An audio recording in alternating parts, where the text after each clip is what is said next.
eh, ada serigala betina dalam diri setiap perempuan. Ini karya Mbak Esther Lianawati. Orangnya sudah hadir. Selamat malam juga buat teman-teman semua yang sudah hadir.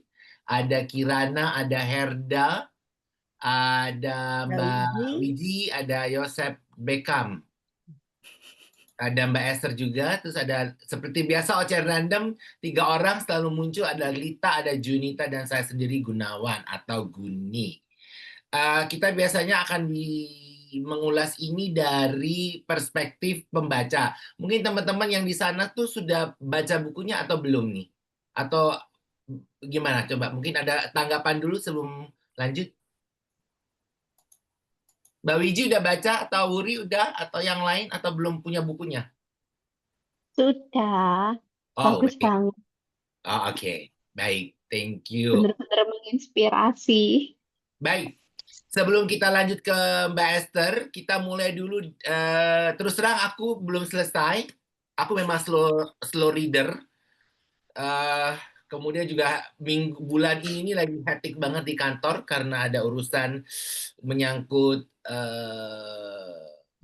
sertifikasi, jadi agak ribet dengan urusan sertifikasi. Kita mulai dari Lita seperti biasa, silakan. Apa kesan dan inspirasi apa yang didapat dari sini dulu? Iya, terima kasih. Selamat malam teman-teman. Selamat malam Mbak Esther. Terima kasih sudah bersedia bergabung bersama Ocehan Random. Ini kami bertiga tukang ngoceh random Mbak Esther ya. Memang awalnya kita kumpul pun dari kita ngoceh-ngoceh random gitu.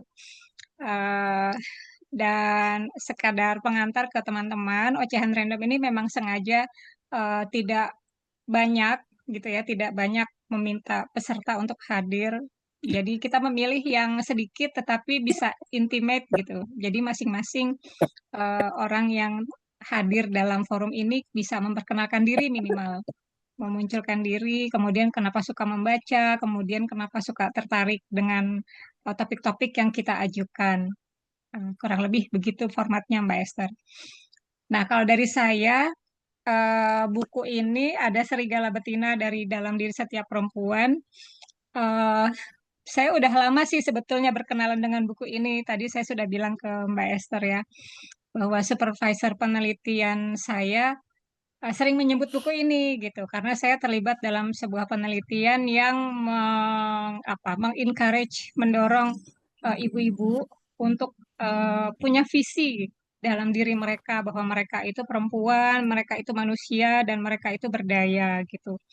Jadi saya senang banget Mbak Esther karena ada banyak fakta secara akademis ya dikupas oleh Mbak Esther dan itu betul-betul bisa dibenturkan dengan teori-teori yang sebelumnya sudah sering kita baca semua gitu. Misalnya perempuan itu nggak bisa baca peta gitu ya. Buktinya saya kalau pergi sama suami, saya yang baca peta. Dia kalau baca peta udah belok kanan, dia malah belok kiri gitu. Itu contoh gitu ya. Kemudian betapa banyak dari kita sendiri ya sebagai perempuan sering memarginalkan perempuan lain gitu. Misalnya ketika saya menikah itu kan ada penataran ya di KUA kepada calon-calon pengantin. Nah, itu ada bagian yang seharusnya bagian dari penataran itu adalah untuk memperkenalkan hak dan kewajiban suami dan istri secara setara gitu ya.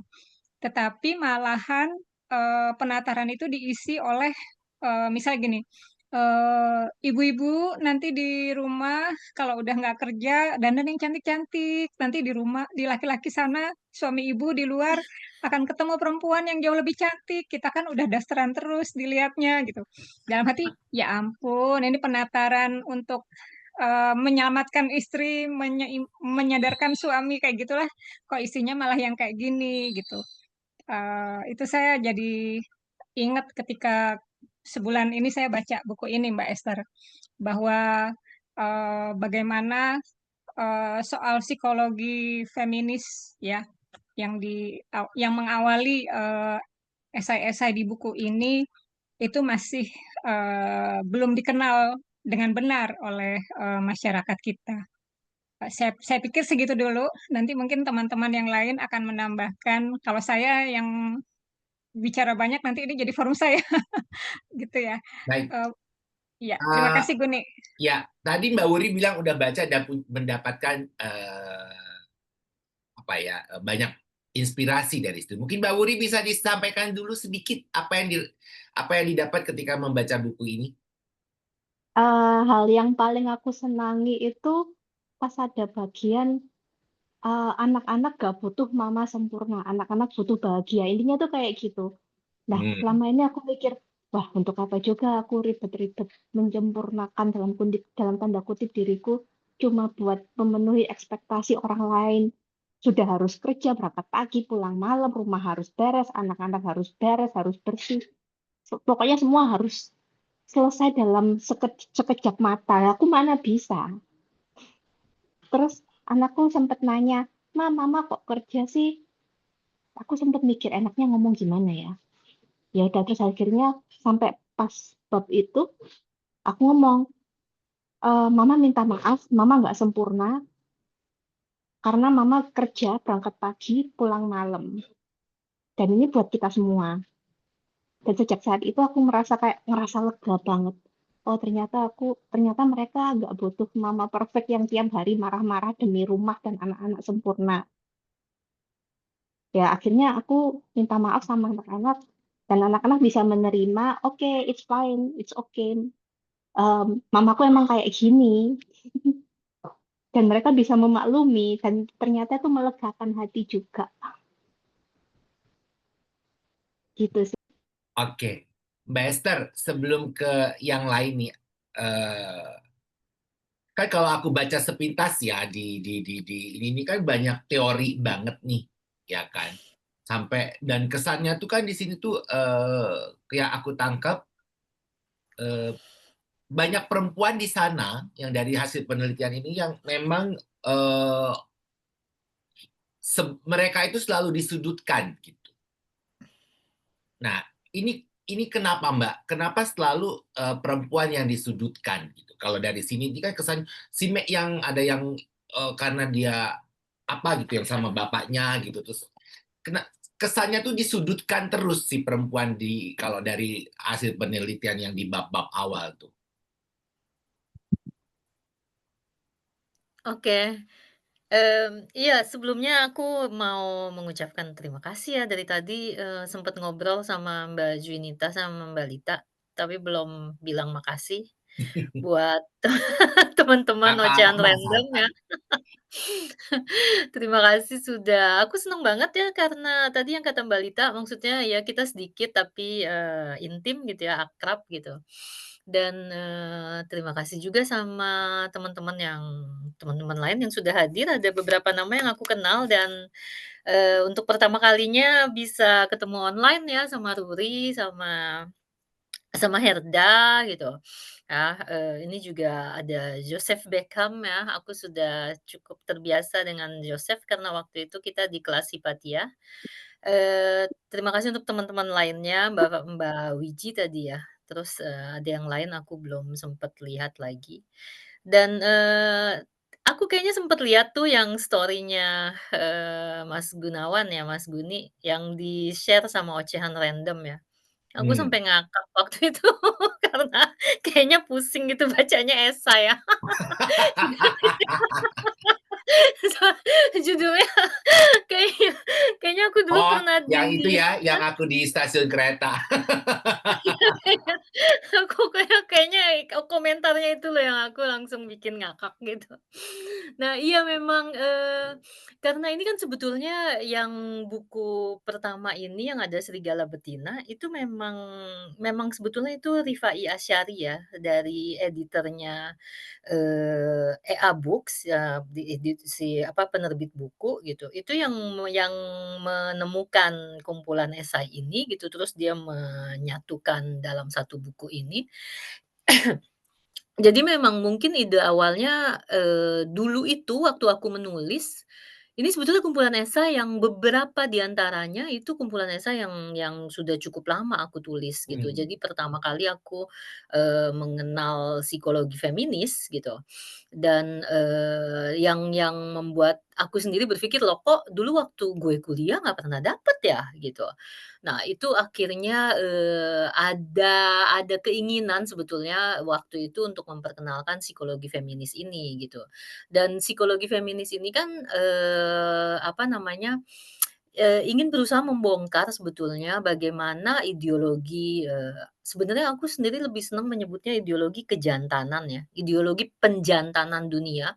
Bagaimana dunia ini dibuat menjadi dunia jantan gitu, yang akhirnya nanti merugikan laki-laki dan perempuan. Jadi bukan hanya perempuan itu sendiri sebetulnya.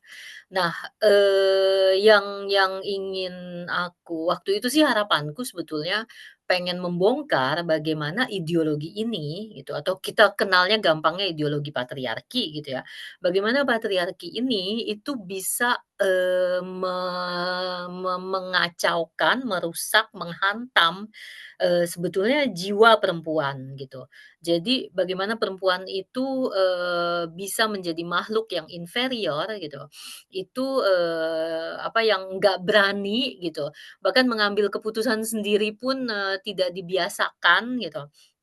Nah, apalagi, generasiku ya, itu masih sangat kental gitu kan. Mungkin yang tadi sempat ngobrol sama Mbak Junita, yang mungkin anak-anak usia 30 tahun, apalagi yang 20 tahun, itu sudah lebih, apa istilahnya ya, sudah cara kita, mungkin sudah lebih punya punya "kebebasan" dalam tanda kutip ya, gitu. Tapi, intinya sebetulnya aku ingin mengangkat bagaimana, mengapa patriarki itu sulit untuk digoyahkan, karena dia menyerang psike sebetulnya, dia menyerang jiwa, gitu. Nah, itu yang ingin aku bongkar sebetulnya. Jadi memang diawali dari bagaimana psikologi itu sendiri, psikologinya saja, ilmunya saja gitu, ilmu psikologi loh gitu. Tapi dia berkontribusi pertama awalnya gitu, berkontribusi terhadap pelanggengan patriarki itu sendiri, gitu. Jadi, mungkin kalau yang Mas Guni dan teman-teman yang sudah baca bisa bisa apa, bisa ingat-ingat gitu, itu bagaimana si contohnya yang, memang ada beberapa kisah yang aku tuliskan ya, termasuk dalam bagaimana cara psikolog itu sendiri menterapi, gitu. Itu memang, ada kisah Dora, ada kisah yang Yellow Paper itu loh, aku sampai lupa namanya, si Charlotte ya, Charlotte Perkins gitu. Itu bagaimana, dalam cara menterapi pun para psikolognya itu justru bukannya bukannya membangkitkan, jiwa perempuan gitu, tapi justru semakin menindas gitu istilahnya gitu. Nah itu memang awalnya dari situ gitu. Tetapi mungkin buku yang pertama ini memang awalnya ingin mengangkat bagaimana patriarki itu sendiri sudah meluluhlantakkan istilahnya, keberanian perempuan, ke kemampuan perempuan untuk apa, untuk menjadi dirinya sendiri, padahal kan laki-laki dan perempuan sama-sama manusia ya, sama-sama subjek bebas istilahnya. Ya, tapi bagaimana dampaknya itu sendiri, dampak patriarki itu sendiri terhadap jiwa perempuan, itu yang memang pengen pertama kali aku bahas. Tapi ini memang memang sebetulnya belum semuanya ya. Karena akhirnya kan nanti aku gambarkan di dalam buku-buku selanjutnya, karena nggak bisa diangkat di buku pertama semuanya gitu. Nah, mungkin itu yang bikin, Mas Guni dan mungkin teman-teman lain di bab-bab awal itu memang kesannya, negatif gitu. Ya karena memang itu dulu yang ingin diangkat, bagaimana psikologi itu sendiri sudah berkontribusi terhadap pelanggengan patriarki sebetulnya. Padahal itu psikologi yang seharusnya, kalau kita mau memberikan terapi misalkan mau memberikan konseling kepada perempuan, apa yang harus dilakukan. Pada saat aku menulis buku itu sekitar beberapa esai itu aku tulis di tahun 2010 ya. Pada saat itu aku mulai menangani kasus-kasus KDRT dan itu, apa namanya,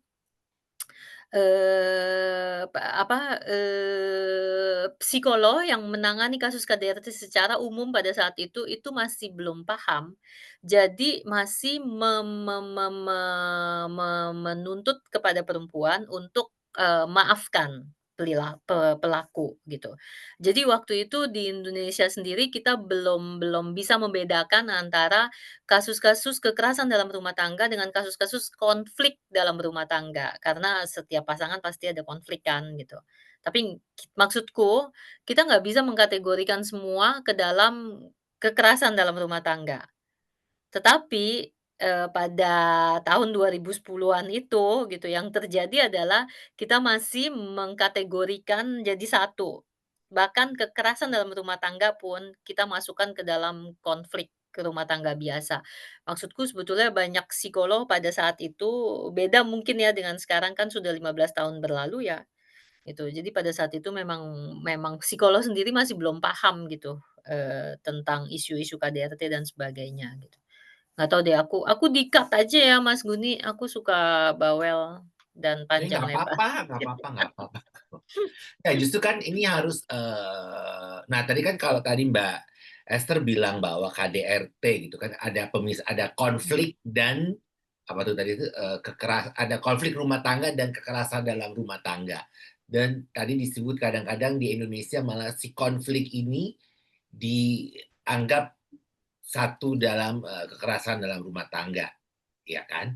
Nah, bisa kasih contoh nggak Mbak? Maksudku gini, konflik itu apa misalnya? Berantem itukah konflik atau konflik itu misalnya ada ketidakpahaman dalam, pendapat? Kalau kekerasan dalam rumah tangga kita tahu pasti ada, ada tindakan lah yang dilakukan gitu kan. Nah, kalau konflik itu apa? Apakah hanya berbeda prinsip kemudian bisa memacu menjadi KDRT kah? Iya, karena, justru yang waktu 2 dekade lalu ya, yang terjadi adalah KDRT dianggap sebagai konflik. Itu Oh, yang terjadi, gitu. Jadi bahwa ada kekerasan dalam rumah tangga. Kalau kekerasan dalam rumah tangga kan, mungkin buat teman-teman yang apa namanya, yang, cukup kenal isu ini, itu kan ada masalah siklus ya.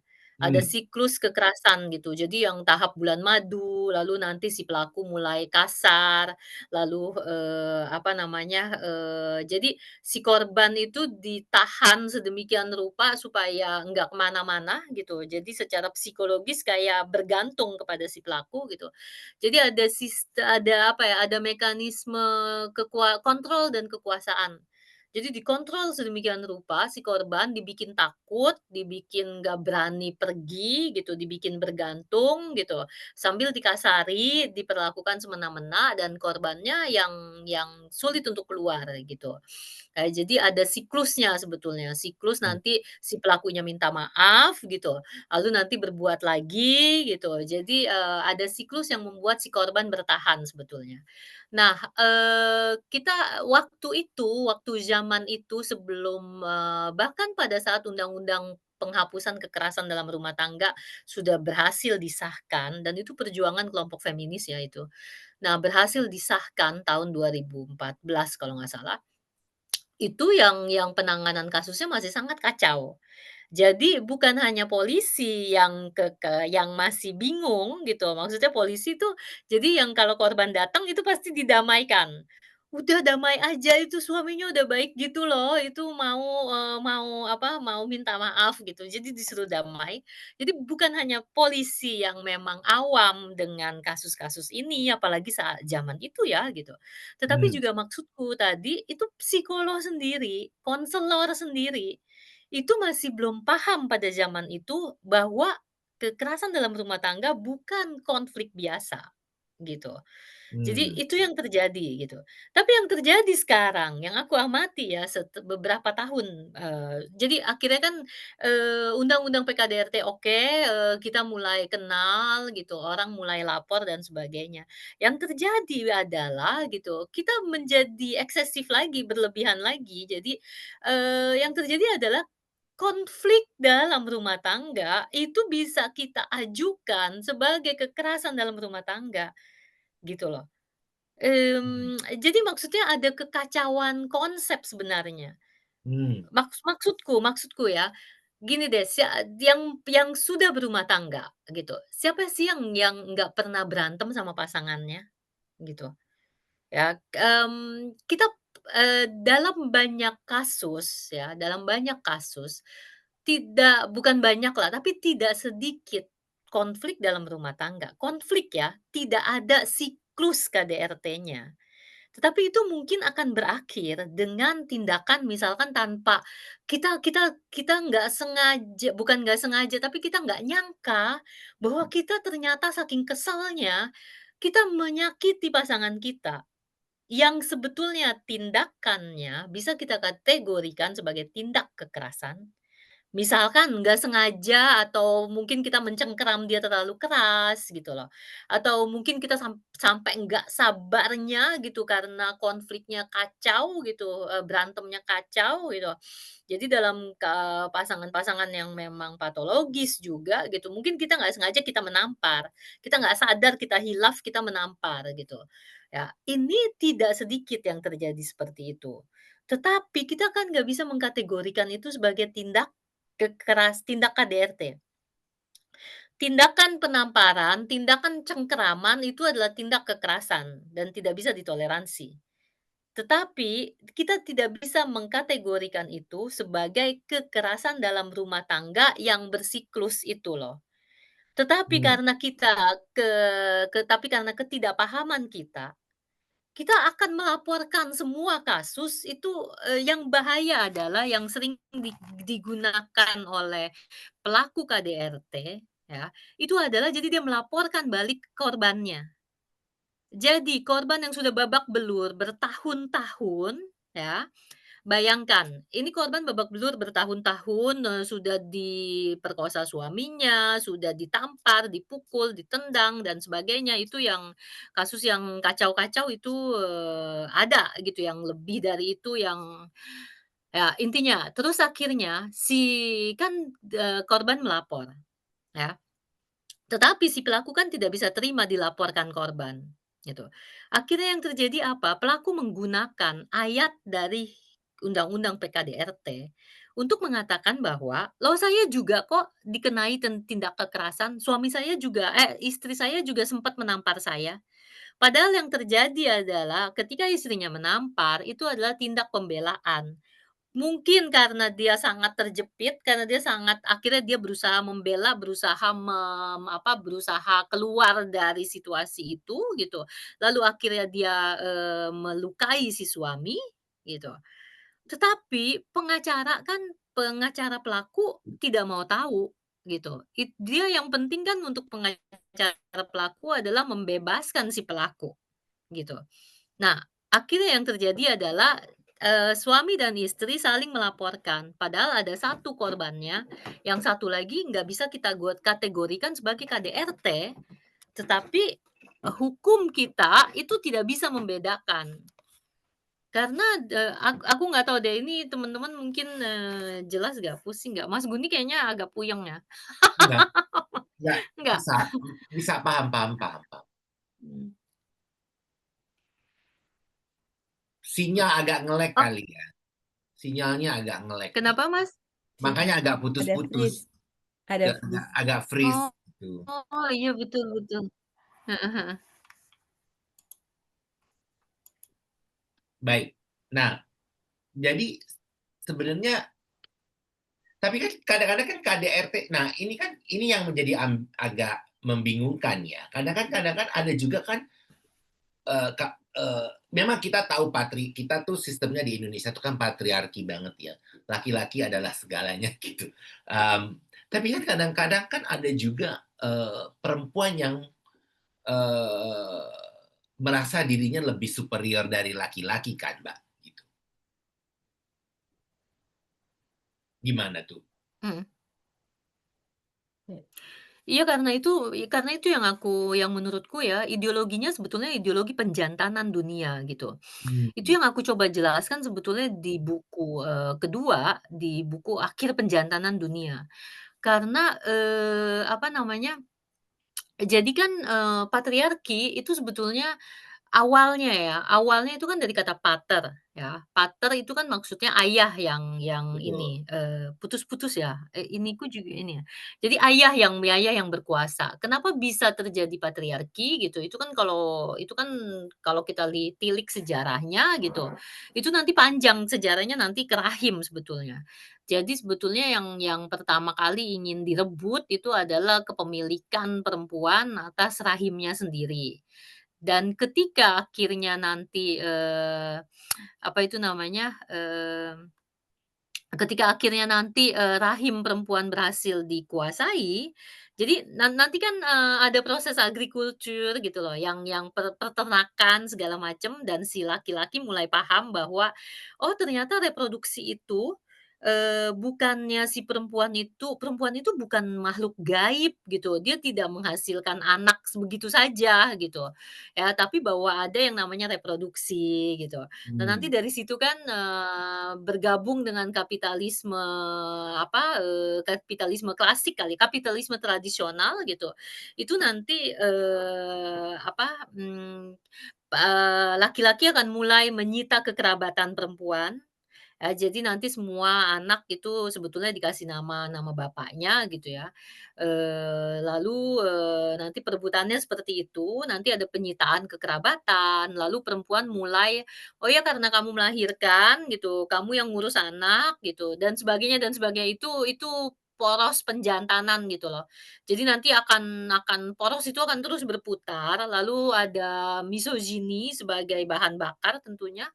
Jadi misalkan nanti, perempuan itu akan dijelek-jelekan lah istilahnya ya. Jadi bahwa perempuan itu, menggoda, seksnya besar dan sebagainya. Jadi dibuat menakutkan gitu si perempuan itu, di satu sisi, jadi nanti akan ada dua kutub sebetulnya.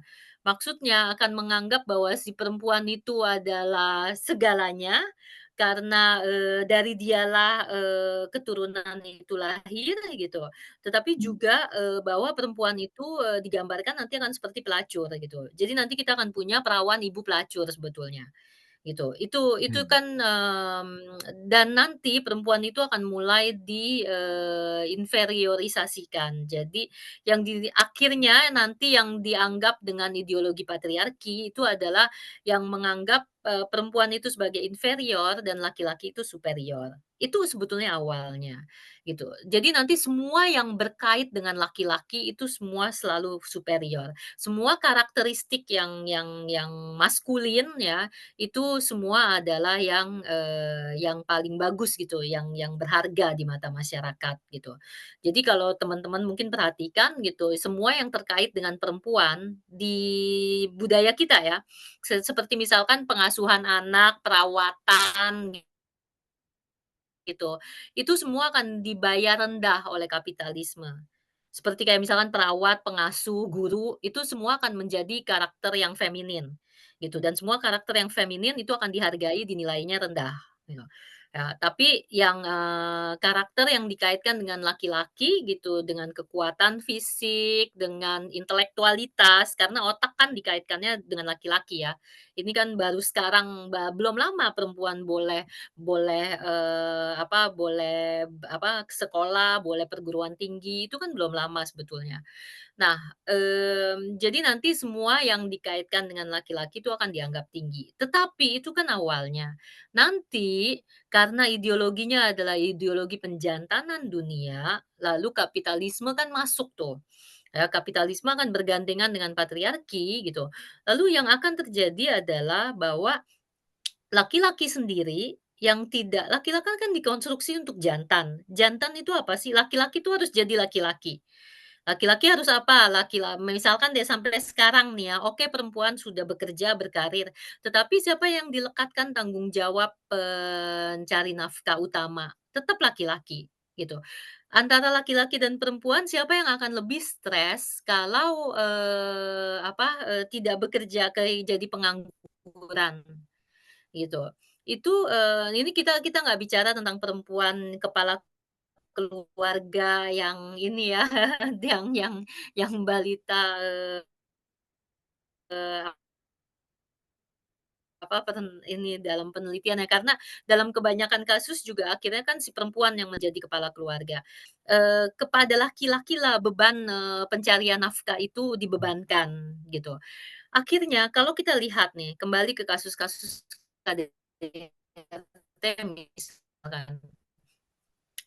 Dalam kebanyakan kasus, laki-laki yang melakukan KDRT itu apa sih? Yang, stres karena, tidak merasa dirinya sebagai laki-laki. Kenapa tidak merasa dirinya sebagai laki-laki? Karena tidak merasa dirinya memenuhi kriteria kejantanan sebetulnya, gitu.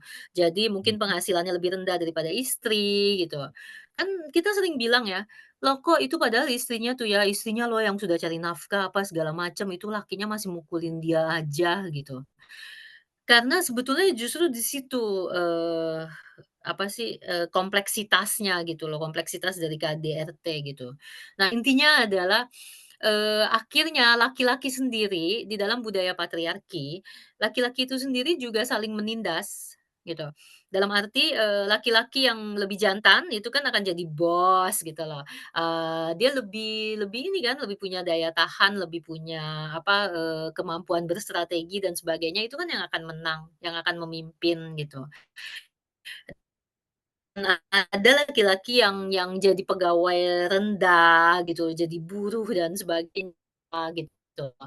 Nah, sekarang, itu dengan ideologi yang akhirnya seperti itu gitu, dengan masuknya kapitalisme, itu akhirnya nanti akan ada perempuan juga yang karena ini laki-lakinya laki-laki suzom gitu loh, laki-laki kelas bawah istilahnya.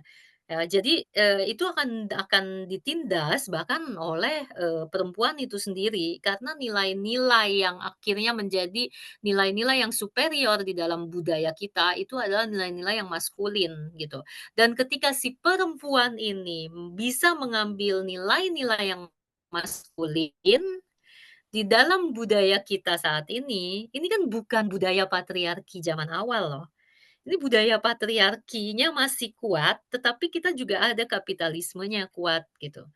Jadi dengan ideologi yang seperti itu, Hmm. yang mengangkat nilai-nilai maskulin sebagai nilai-nilai yang superior, ketika ada perempuan yang bisa menempati posisi yang maskulin ini gitu, bukan tidak mungkin itu karena itu ya menurutku kayak misalkan undang-undang pekerja rumah tangga. Mengapa sih menjadi sulit untuk disahkan? Aku nggak tahu deh sudah disahkan atau belum di Indonesia. Eee, karena mengapa lebih sulit lagi? Karena sebetulnya juga ada persaingan sesama perempuan di dalamnya. Antara, siapa sih yang biasanya ngurusin asisten rumah tangga? Perempuan kan, yang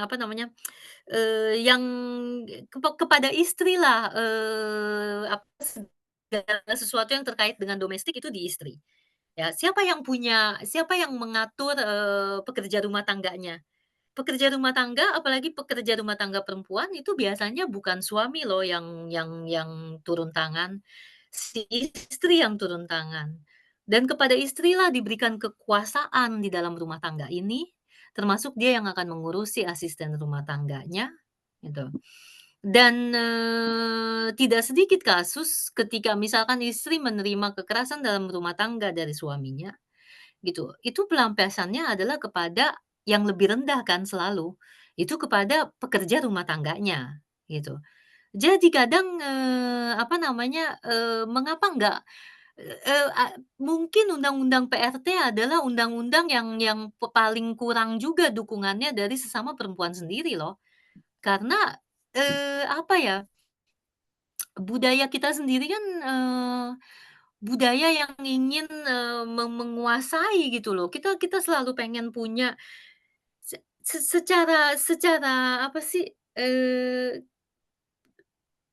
mengapa mungkin kita pernah nggak sih berpikir mengapa kapitalisme itu, apa namanya, berkembang begitu pesat, gitu. Karena itu kan ada ambisi manusia gitu, ada superioritas ingin menjadi superior, karena pada dasarnya semua manusia kan adalah subjek bebas, gitu. Dan sebagai subjek bebas, perempuan ataupun laki-laki itu, dalam memenuhi kebebasannya gitu, dalam mencapai kebebasannya, itu kan ada yang dibilang Simone de Beauvoir itu sama si Sartre dan sebagainya ya, itu ada lian gitu loh, ada orang lain. Dan manusia itu akan selalu berusaha, kenapa si Sartre bilang neraka adalah orang lain gitu. Orang lain tuh jadi nerakanya kita, karena dia menghambat kebebasan kita, gitu. Dan untuk bebas manusia seringkali dia akan berperang, akan bergulat melawan orang lain gitu. Dan ini pada akhirnya akan menjadi, apa sih namanya, isunya akhirnya nanti tidak gender lagi di situ. Tetapi yang Simone de Beauvoir tulis gitu di dalam buku The Second Sex yang terkenal itu gitu, yang ingin dia tekankan adalah bahwa di dalam, dunia ini yang terbagi atas perempuan dan laki-laki gitu, manusia dan laki-laki dan perempuan sama-sama subjek, tetapi perempuan pada akhirnya menjadi objek. Karena dia menjadi liannya, menjadi the second sex-nya, menjadi the other-nya gitu loh. The other-nya dari, si laki-laki gitu. Karena untuk mencapai kebebasan itu gitu, si laki-laki butuh orang untuk dia tindas gitu. Siapa? Ya dalam patriarki ya perempuan, gitu. Nah ini aku akhirnya ngawur ke sana kemari. Maaf Mas Guni. Nggak apa-apa. Mungkin ada tanggapan dulu dari teman-teman, ada yang mau menanggapi apa yang tadi disampaikan oleh Mbak Esther, mungkin Mbak Wuri atau Mbak Wiji mungkin, atau Mas Joseph mungkin mau ditanggapi. Ada Herda, Ada Mbak Herda, ada Mbak Rahmi juga. Mas Sashi. Mau tanya boleh? Boleh, monggo. Saya dulu sempat konseling dengan psikolog mengenai konflik saya dengan suami. Nah, kata psikolog tersebut, sebenarnya patriarki itu juga ada sisi positifnya, yaitu mengayomi, melindungi, menafkahi, dan sejenisnya. Itu gimana menurut tanggapan Bu Esther?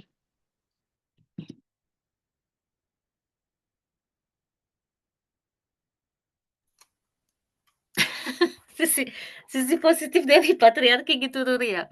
Iya, iya gitu. Saya sampai sekarang tuh heran. Sebenarnya maksudnya itu gimana sih?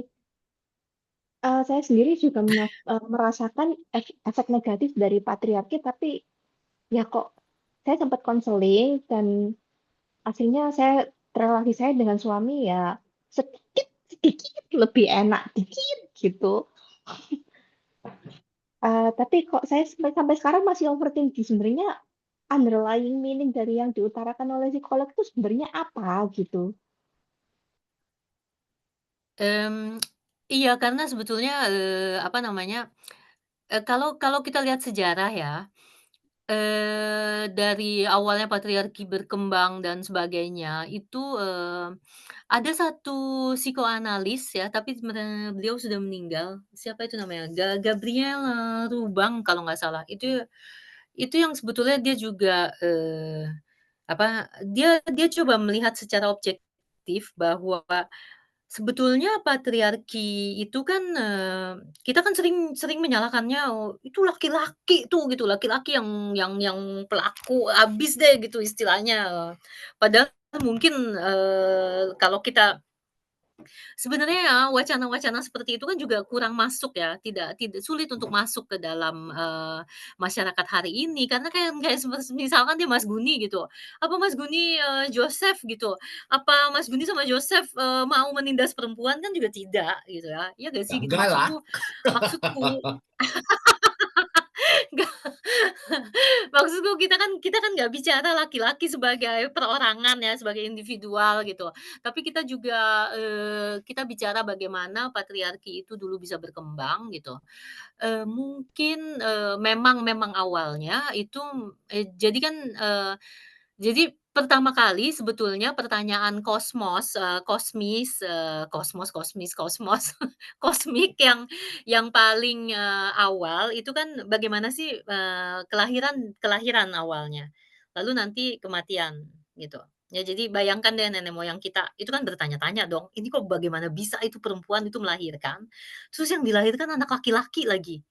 Gitu. Maksudnya iya bisa melahirkan anak perempuan juga, tapi yang paling mengejutkan buat manusia, buat laki-laki, itu sebetulnya kok dia bisa melahirkan bayi yang sejenisnya sama saya ya. Nih anggap aku laki-laki gitu ya. Kok dia bisa ya melahirkan yang sejenisnya sejenis aku gitu loh. Ya, dari tubuhnya, dari tubuh si perempuan ini. Nah, itu kan yang awalnya dari situ manusia akan mulai mencari tahu, mengembangkan konsep tentang Tuhan dan sebagainya gitu. Mulai mencari tahu penciptaan dunia ini seperti apa gitu. Nah, intinya awalnya itu kan kalau kita perhatikan semua patung-patung, semua, apa namanya, objek-objek prasejarah yang kita temukan, itu adalah pemujaan terhadap perempuan, terhadap tubuh perempuan hamil, tubuh perempuan yang mengandung, gitu. Nah, apa namanya, itu yang karena itu yang pertama kali menjadi obsesinya manusia gitu untuk mencari tahu mengapa ada kelahiran, gitu. Nah, nanti akhirnya setelah setelah berkembanglah, agrikultur dan sebagainya gitu kan, nanti kan ketahuan bahwa, laki-laki juga, laki-laki juga berkontribusi gitu. Nah, nanti kan akhirnya ideologi falus yang berkembang. Nah, kalau teman-teman perhatikan itu dulu mau di Cina, mau di mana gitu, itu semua adalah dewi-dewi. Dewi yang menjadi pencipta langit dan bumi, gitu.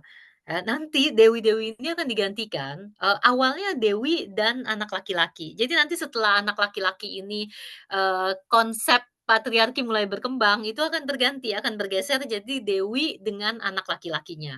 Lalu nanti akan menjadi dewa, ya, lalu nanti, tapi perhatikan deh, dalam setiap agama itu selalu kita akan menjaga, perempuan sebagai, yang dalam tanda kutip yang berkuasa sebetulnya.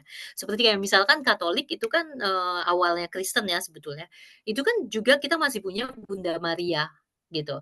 Bunda Maria yang melahirkan tanpa ada campur tangan laki-laki gitu dan kita bilang nantinya, apa itu, Roh Kudus gitu ya. Nanti kan baru Protestan, muncul dan itu akan dibabat habislah semua, kekuasaan perempuan sebetulnya gitu. Nah itu sebetulnya kepercayaan, yang berkembang ini, itu berkembang seiring dengan, ideologi patriarki sebetulnya kalau kita urutkan gitu. Nah, apa namanya, nah kalau si Gabriel Rubang itu bilang ya, jadi sebetulnya kalau kita nggak bisa bilang bahwa, laki-laki dengan sengaja menciptakan patriarki untuk menggulingkan kekuasaan perempuan, gitu. Kalau buat dia yang apa, yang aku rasa aku ini ya, aku cukup, aku setuju gitu sebetulnya. Karena kalau kita perhatikan gitu, yang terjadi kalau misalkan, patriarki itu nggak mungkin sebegitunya merajalela, ya sebegitunya mencengkeram kehidupan kita, kalau di awal ya kan, apa, dia nggak masuk dengan kekerasan ya, karena kalau dengan kekerasan pasti manusia secara, instingnya itu akan melawan, gitu. Ya jadi dia sudah pasti tidak masuk dengan kekerasan, dia memang masuk dengan semacam ideologi, masuk ke dalam ajaran-ajaran gitu, masuk ke dalam, mitologi gitu kan, dari situ kan masuknya gitu. Nah, tetapi yang juga, kalau kita mau perhatikan, itu karena patriarki sendiri memberikan, semacam reward gitu, semacam imbalan, kepada perempuan itu sendiri. Jadi memberikan semacam keuntungan buat kedua jenis kelamin sebetulnya. Apa, kalau kayak misalkan ya, kita kita lihat gitu, Mengapa sih rumah tangga zaman sekarang, perceraiannya meningkat? Memangnya, kalau kita perhatikan dinamika relasi, sebetulnya dari sejak perkawinan didasarkan atas cinta, dinamika relasi itu selalu sama, nggak ada bedanya. Tapi kenapa sekarang banyak yang bercerai ya, gitu, kenapa dulu enggak, gitu. Nah, Mmm, karena akhirnya kan kita kan menyalahkan itu gara-gara feminisme, perempuan jadi banyak tuntutan, apa-apa segala macam gitu kan. Ya, Boleh-boleh aja menyalahkan seperti itu gitu kan. Nah, tapi kalau kita kita perhatikan gitu, itu nanti kompleks ya teman-teman kalau kita mau bongkar gitu. Cuma salah satunya adalah zaman dulu selalu, sebetulnya dari dulu di dalam kehidupan rumah tangga gitu, itu pasti ada semacam, ketika gampangnya deh, ketika patriarki masih kuat atau di dalam masyarakat yang patriarkinya masih kuat, atau di dalam unit keluarga itu yang, perannya masih tradisional ya, aku pernah penelitian ya teman-teman, itu, di keluarga yang pembagian perannya masih tradisional, itu adalah keluarga yang paling bahagia. Bukan yang setara loh, bukan yang menginginkan kesetaraan, ya. Kalau Hmm. kita ambil kesimpulan singkat gitu ya, oh berarti yang tradisional dong yang lebih sejahtera, yang lebih bahagia, gitu. Kan ini nanti akan menghambat, ini ya, akan menghambat, perspektif, kesetaraan ya. Mhm. Tetapi apa sih sebenarnya apa yang terjadi gitu? Karena di dalam pembagian peran yang tradisional, itu pembagian perannya jelas. Nah, kamu laki-laki ya, kerjaan kamu itu, secara ini nih gitu ya, laki-laki tuh kamu harus mencari nafkah, kamu begini, kamu begitu. Nah perempuan, ya kamu patriarki kamu kamu yang jadi imam, kamu mengayomi, kamu membimbing istri kamu gitu. Kalau kita turutin itu semua gitu ya, si laki-lakinya, jadi laki-laki yang sesuai dengan ajaran itu gitu, ya. Sementara si perempuan, ya kamu di rumah, ya kamu ngurus anak yang baik dan benar, ya. Kamu jadi istri yang patuh, semua keputusan ada pada suami, oke kamu boleh bicara, tapi, keputusan tetap di aku gitu kan, sekalipun si suami mungkin nggak bilang begitu ya, tetapi si istrinya nurut gitu, istri nggak neko-neko juga gitu, nggak pernah nuntut, istri menjadi istri yang apa sih, ya istri yang nggak pernah marah, nggak pernah ngomongin apa, istri yang paham, kalian tahu gak sih dulu itu kan, dibikin apa itu namanya, poster-poster kayak kalau misalkan apa yang tidak boleh dilakukan istri. Istri jangan ketika suami pulang, langsung dikasih, semua masalah yang terjadi di sekolah dengan anak Ya, atau di rumah gitu, ya kan gitu loh. Jadi istri, harus, jangan dasteran. Ya, istri harus dandan untuk suaminya, kan kan semua tuh, kan itu tradisional ya, istri harus masak yang enak, karena nanti suami pulang, sudah siap semuanya enak gitulah ya.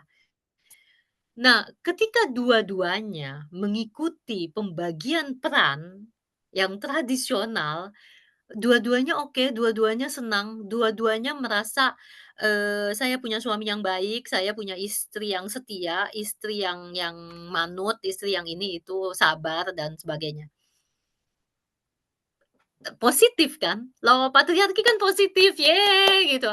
Tapi kita maksudku kita melupakan gitu loh, ini gitu loh, akhirnya yang terjadi adalah kekacauan sekarang. Kekacauan wacana kita karena kita akan bilang bahwa, zaman dulu tuh lebih enak gitu loh. Zaman dulu ketika ketika istri tidak bicara itu justru lebih enak. Ini sekarang nih gara-gara feminisme sebetulnya gitu. Perempuan jadi begini, jadi begitu gitu. Tetapi yang kita lupakan adalah bahwa si perempuan sebetulnya kehilangan dirinya gitu. Dan ini kan yang akhirnya kita sadari sekarang gitu, bahwa di dalam rumah tangga mengapa, di dalam pembagian peran yang seperti itu, ya udah perempuan, kamu nggak perlu sekolah tinggi-tinggi, toh nanti kamu di dapur aja gitu. Dan semua yang semua yang tradisional itulah, yang istilahnya, perempuan berarti, kalaupun sekolah tinggi-tinggi ya tetap harus sadar ya bahwa nantinya kamu akan kembali ke dapur, kamu nggak akan, kerja, kamu akan tinggalkan karir kamu gitu. Ya dan kita tahu bahwa itu tidak mungkin gitu karena kalau misalkan, mungkin itu yang membuat sebagian orang selalu berpikir bahwa, zaman dulu lebih enak loh, gitu. Ketika patriarki masih berkuasa gitu, dan sebetulnya patriarki itu kan ada dampak positifnya loh, gitu. Itu menurutku ya, Ruri gitu, mmm, nggak tahu mungkin teman-teman yang lainnya, aku jadi nggak enak aku terus yang ini, Agak aku ini ya, bawel banget. aku tuh agak-agak bingung tadi gitu, karena kan memang, ya budaya kita memang patriarki, tapi gini, entar dulu, ini entar kebanyakan gue yang ngoceh juga nih. Coba Mbak atau mungkin ada tanggapan dulu sebelum aku lempar lagi ke, Juin sebelum mungkin teman-teman ada yang mau menanggapi tadi obrolannya, apa yang disampaikan oleh Mbak Esther, karena emang agak menarik sih ini sebenarnya, karena patriarki ini emang agak-agak jelimet ya.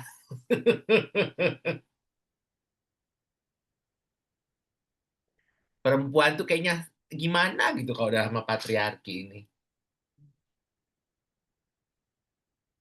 Iya kan? Ya kayak ya misalnya kayak tadi deh yang Mbak Esther bilang bahwa kalau apa tradisional gitu, tapi kan tradisional peran tradisional juga kan tidak bisa diterapkan seperti itu juga di era seperti sekarang dengan udah digital semua serba serba serba informasi juga banyak gitu. Kalau peran peran tradisional yang ya udah laki-laki yang bekerja, yang perempuan di dapur kan juga nggak mungkin juga gitu.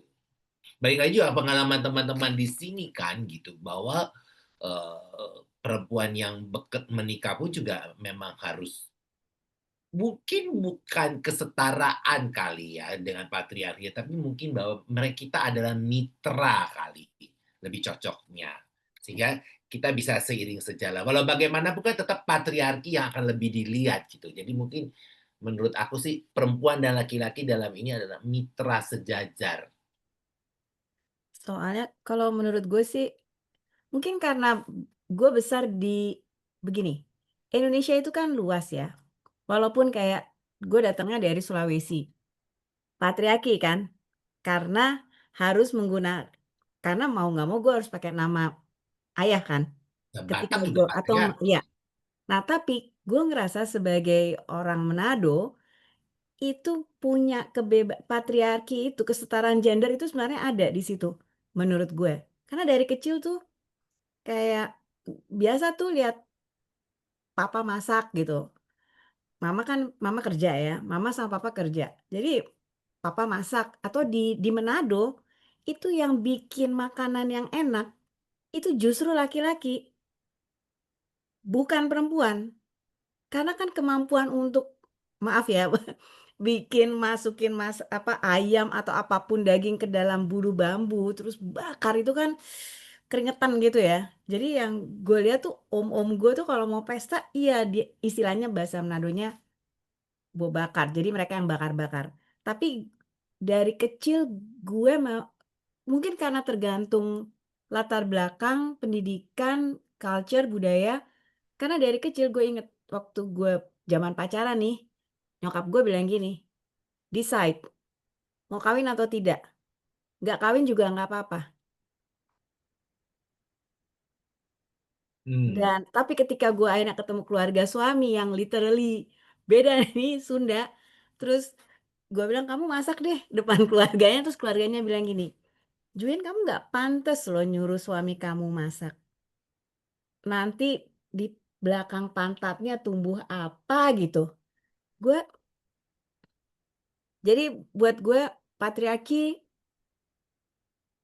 gue cuma ngerasa bahwa patriarki tergantung dari budaya di mana dia berada. Cuma buat gue yang sekarang gue lihat adalah mungkin gue juga nggak setuju bahwa sekarang orang banyak bercerai karena mungkin iya juga ya, orang banyak bercerai karena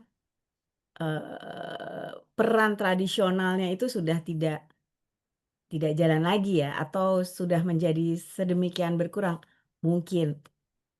Tapi, ada banyak faktor kali ya, Mbak Esther ya, kalau dilihat bukan hanya sekedar peran saja kan, bukan hanya sekedar peran perempuan dan peran laki-laki, ada banyak faktor menurutku sih. Cuma yang jadi concern gue sebenarnya begini, yang disampaikan di buku ini kan menarik ya, bagaimana perempuan itu harus, mengenali dirinya, mandiri dan mampu bersikap. Karena semakin ke sini kadang dogma bahwa surga perempuan itu ada di bawah suami. Jadi tadinya kan surga ada di bawah kaki ibu, setelah menikah surga ada di bawah kaki suami. Suara suami, suara Tuhan gitu ya. Iya, kayak gitu kan. Nah, sementara kita seharusnya kan, karena walaupun Mbak Esther bilang buku ini udah dari cukup lama sampai sekarang masih relevan sih menurutku. Karena menurut gue nih, pemahaman ini hanya bisa didobrak oleh ibu sebenarnya. Bagaimana dia mengajarkan ke anak laki-lakinya dan anak perempuannya untuk menjadi pribadi yang menghidupkan quote-unquote si singa betina tadi. Itu sih. Gue cuma nanya nih gimana ya, kayaknya tambah ke sini kok nggak tahu ya, ini anggapan gue aja. Anak-anak yang usia Gen Z ke atas sih, mereka sudah punya berani. Tapi itu hanya terjadi di kota besar. Jika di daerah saya nggak yakin. Gitu sih, Mbak Esther, Gun. Ya, oke. Wih, aku juga nggak berani komen ya, soalnya ini agak ilmiah soalnya. Gak berani, gue takut salah ngomong aku. Kak Mungkin Gun, ada tanggapan dari teman-teman, mungkin ada yang Iya, ada yang memberikan ngomong. input gitu. Kak Kayak Gun, aku topik boleh ngomong tak? boleh dong. Oke. Salam kenal, aku baru ikut pertama kali di Ocehan Random ini karena Kak Gun sebenarnya Ini teman Q. dipromosiin. Ini teman Q. Baiklah. Juin tahu lah, ini kan sama-sama Gojek, Juin. Iya. Gue masih lihat muka. Oke, Halo. tapi rada-rada ya ini aja sih. Aku sebenarnya setuju sih sama Mbak Junita ya. Mbak Juin. Dari didikan di dalam rumah sih sebenarnya. Wanita itu bisa menjadi atau bisa mengeluarkan si sisi serigalanya itu gitu. Karena memang yes gitu. Aku juga sama papa dulu, kamu tuh sebagai perempuan harus bisa melakukan pekerjaan laki-laki, tapi juga harus bisa melakukan pekerjaan perempuan. Jadi kamu tuh nggak boleh terlalu bergantung sama laki-laki, dan kamu juga sebagai perempuan atau nanti kamu berumah tangga ya memang harus menghormati, tetapi bukan untuk menjadi diinjak-injak gitu. Dan saat ini memang yes, aku mencoba untuk mempraktekkan itu gitu ya, walaupun terkadang beratnya adalah melawan dari sisi keluarga tadi gitu, Mbak Juin, yang Mbak Juin bilang juga yang dari keluarga suami Mbak Juin gitu ya, sama sebenarnya gitu kan. Itu juga dapet aku juga dapet lah gitu dari sisi keluarga suami gitu. Ya. Iya, Kak Gun tahu kok. Nah, tapi akhirnya bikin kesepakatan. Aku dan suami bikin kesepakatan yang awalnya berat banget gitu, yang berantem kenceng segala macam. Kak Gun tahu banget berantemnya aku sampai to be honest kita mau bercerai lah. Karena suami aku lebih mendengarkan dari sisi keluarganya atau lebih tepatnya ibunya gitu. Akhirnya aku bilang, kita ini menikah kan antara aku dan kamu, bukan antara aku, kamu, dan ibu kamu gitu kan. Yang ada di dalam rumah ini adalah aku dan kamu. So kita yang harus membuat rumah ini bisa berjalan gitu loh. Rumah tangga ini bisa berjalan dengan baik, itu antara kesepakatan kita berdua gitu. Kamu memang harus menghormati ibu kamu, betul sekali, tidak bolehlah kamu melawan atau apapun. Tetapi kamu sekarang harus ingat bahwa kamu sudah punya istri yang juga harus kamu ayomi gitu kan. Nggak bisa kamu cuman harus mendengar dari ibu kamu terus kamu langsung main kasih ke aku gitu kan. Karena cara didik keluarga kamu dan cara didik keluarga aku kan juga berbeda gitu. Dan walaupun berat, tapi pelan-pelan akhirnya untungnya puji Tuhannya laki-laki ini mau mendengar gitu loh. Jadi dia tidak menjadi seorang laki-laki yang tadi disebut patriarki yang kacau balau itulah gitu ya, yang benar-benar menindas perempuannya atau itu enggak sih gitu puji Tuhannya. Dan sekarang justru dia gitu ya mau berbagi pekerjaan rumah tangga gitu loh. Karena aku juga sering kasih contoh gitu kalau misalkan ganti lampu, aku udah bilang gantiin dong lampu mati gitu. Terus dia nggak bergerak, oh gue jalan sendiri. Gue sama bapak gue udah diajarin gitu kan. Gue udah diajarin pegang obeng, malu, paku gitu di dinding gitu.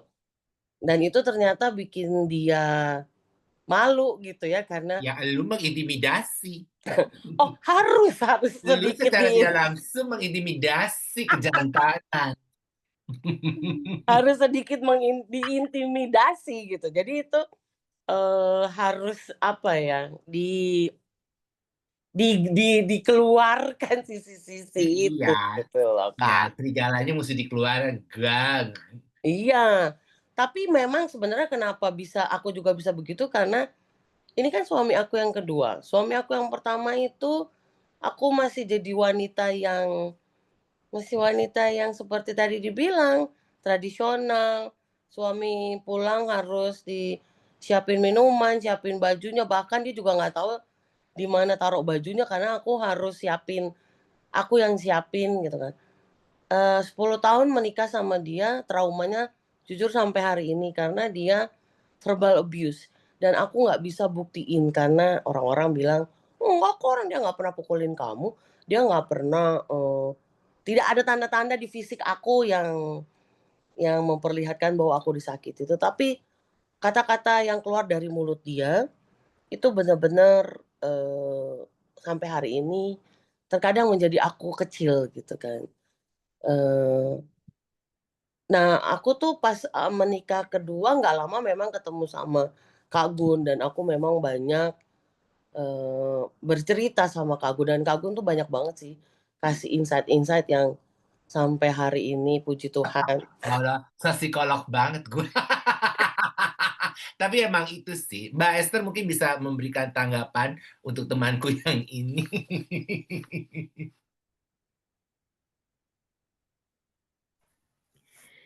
Iya ya, apa namanya, yang tadi mungkin balik lagi ke ini ya, mmm, menurutku memang sulitnya sekarang ya dengan wacana-wacana yang ada gitu.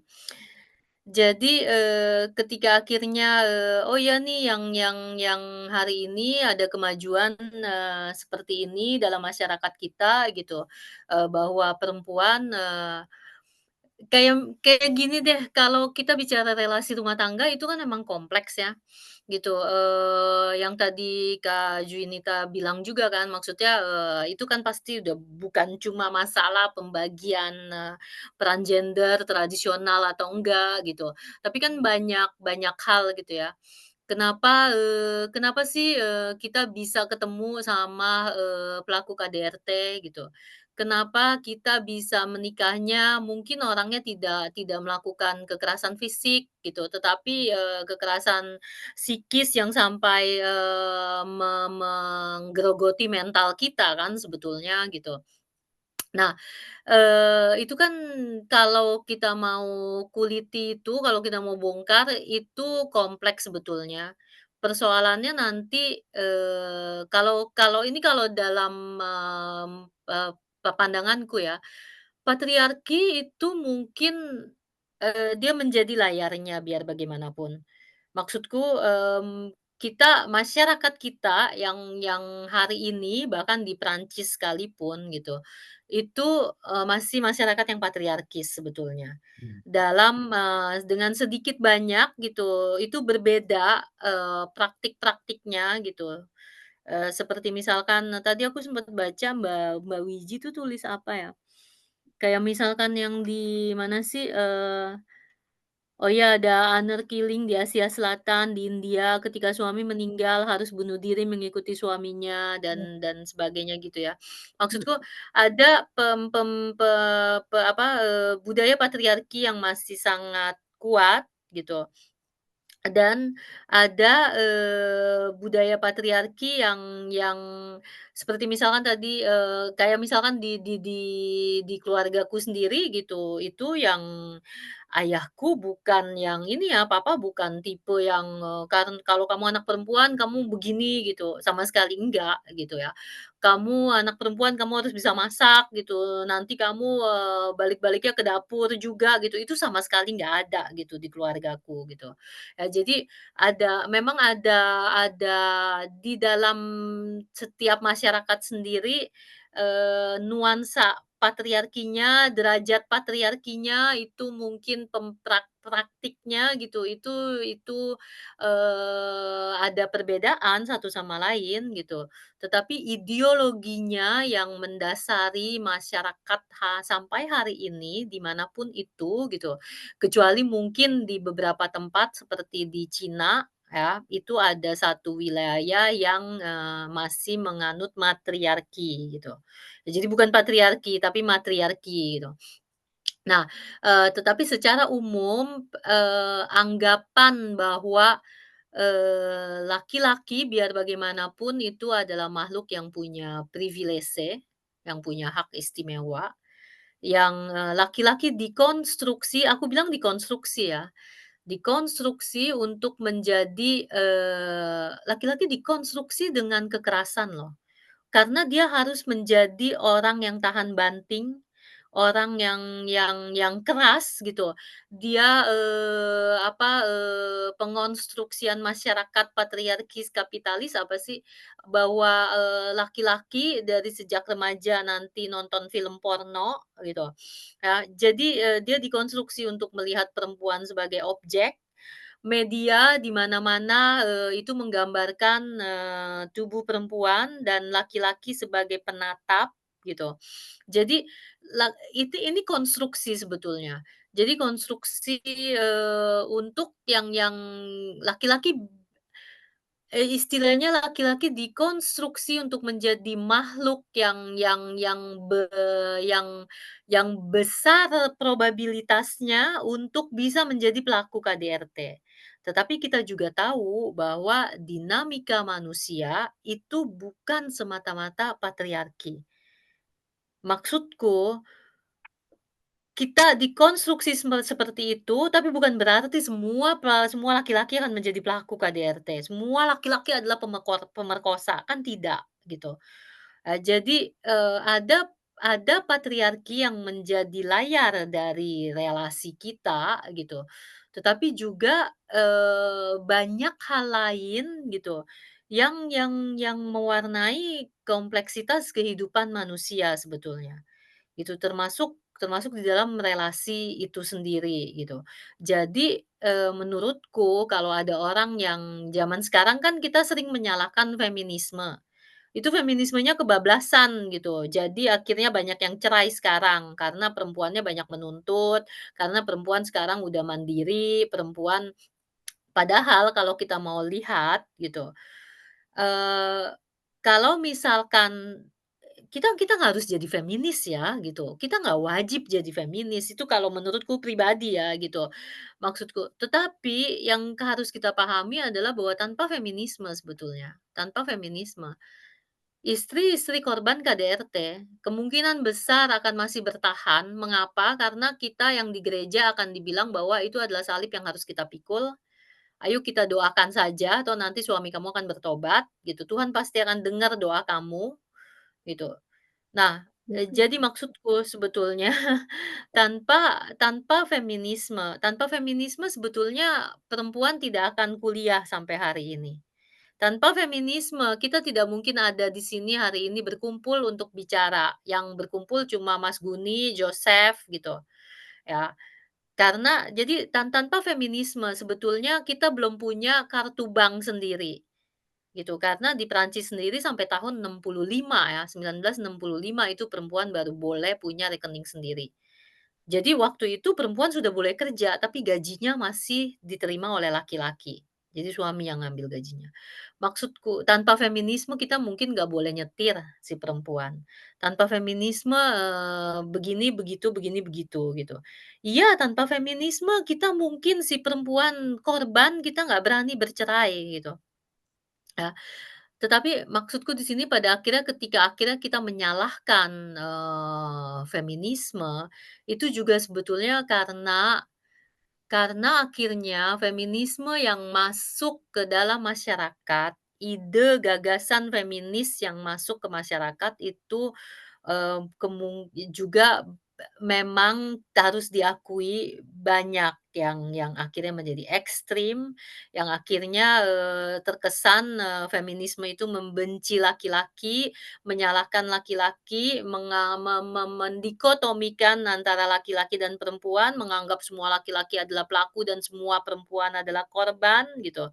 Padahal kan di dalam ideologi ini sendiri, pada akhirnya yang terjadi kalau menurutku ya, itu adalah kita menjadi setengah korban, setengah pelaku. Tadi Kak Juwinita sudah bilang ya bahwa seperti misalkan patriarki itu menuntut perempuan menjadi ibu. Bahkan dulu, dalam kebanyakan, masyarakat ya, itu tetap harus anak laki-laki yang dilahirkan. Kalau belum anak laki-laki yang dilahirkan, kita belum menjadi ibu sebetulnya. Karena harus memberikan keturunan yang pembawa nama, gitu.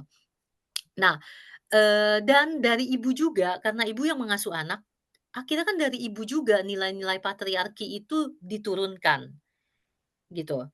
Jadi si patriarki akhirnya sebetulnya cuci tangan. Karena akhirnya perempuan yang akan disalahkan. Toh ibu yang mendidik anak laki-lakinya seperti itu. Ibu yang mendidik anak laki-lakinya, "Ya kamu anak laki-laki, bebas," gitu ya. "Kamu anak perempuan, kamu harus diem di rumah, manut, nurut, dan sebagainya," gitu. Nah, itu sebetulnya kompleksitasnya yang menurutku akhirnya kenapa sih ibu mertua, kok ibu mertua tuh banyak kasus dengan ibu mertua gitu kan.